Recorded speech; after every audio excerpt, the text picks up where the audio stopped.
Well, it's an extraordinarily large subject and it's an extraordinarily complex landscape right now.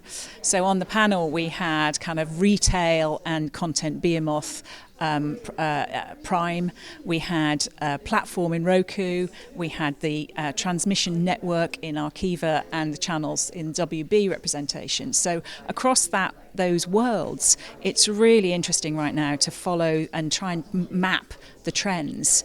We've seen increasing consolidation in the marketplace in recent years. We've also seen those studio-owned channels which were going it alone and now going back into partnership and looking for aggregated, curated content. And so we see these ebbs and flows in the market all the time, consolidation followed by fragmentation. And it's at times mystifying to try and follow what's going on.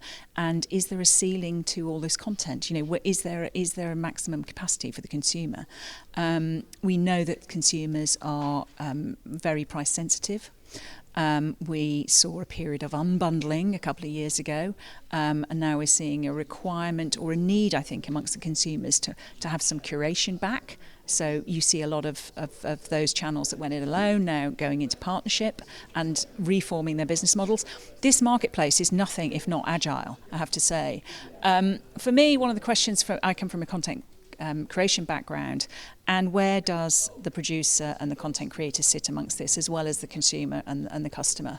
And is there going to be space for a kind of radical outside voice in this new world? I don't know, but we'll be debating for some time to come. Great. Well, I'm impressed by the caliber of delegates and panelists here. We see a lot of CEOs, presidents, VPs, that kind of thing. And I think it's important for those people to come together in one room at least once a year. So I think the caliber of the conversation and the speakers here, and the audience, is very high.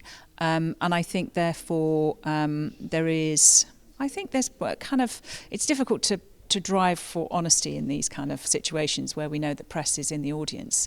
But I think Deloitte and Enders do a good job in getting kind of frank conversations out of people, which is important because that's the only way forward.